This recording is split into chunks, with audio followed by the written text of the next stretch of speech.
Iginit naman po ng Department of Justice na walang dapat ikabahala mga netizen sa Cybercrime Prevention Act na sinimulang ipatupad ngayong araw.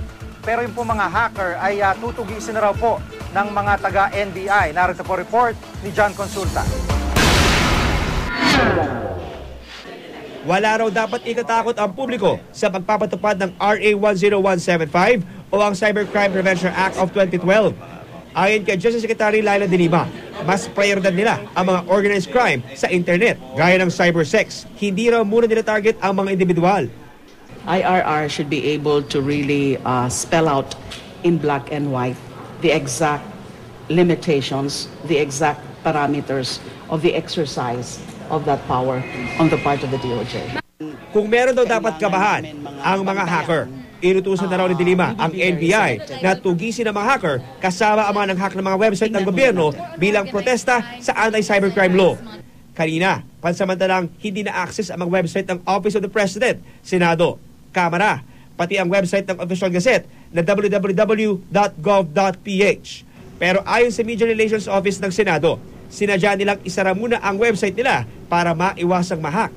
Ayon naman kay Deputy Presidential Spokesperson Abigail Valte, nag-down ang website ng Official Gazette dahil sa dami ng gustong makabasa ng RA 10175 na naka-upload dito.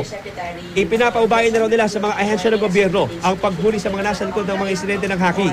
Patuloy namang nadaragdagan ang mga petisyong humihiling sa Korte Suprema na pansamantalang itigil ang pagpapatupad sa anti-cybercrime law. Ang pang-8 petisyon galing sa Ateneo Human Rights Center. Tila e-martial law daw ang bagong batas. Tulad ng iba pang mga petisyon, nais din nilang ipawalang bisa ang Section 19 na nagbibigay ng kapangyarihan sa DOJ na isara ang isang website kahit walang utos ng korte. It's a form of censorship na walang malinaw na standards na nakalagay dun sa batas kung kailan pwedeng i-block ng Department of Justice. Iginagalang naman daw ng palasyo ang pagsusulong ng ilang grupo na amyendahan ang anti-cybercrime law. Pero kailangan daw itong dumaan sa tamang proseso. Kaisa raw ang Administrasyong Aquino sa pagpapanitili ng kalayaan ng lahat. Muli rin nilang iginiit na walang sino man na maaring pagkaitan ng gobyerno ng access sa internet. Panawagan ng palasyo sa mga kritiko ng bagong batas, manindigan din laban sa online vandalism at bullying. Inamin naman ni Senator Tito Soto na isa siya sa mga nagpasok ng e-libel provision sa batas.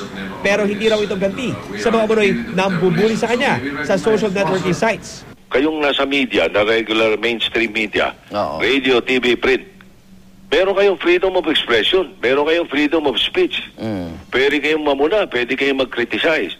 Pero wag lang libelous. Bakit ayaw nila?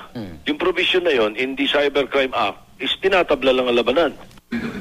Pabor naman daw si Soto na i-decriminalize ang libel o gawing civil na lang ang pananagutan ng mga lalabag, gaya ng mungkahi ni Senator Chis Escudero.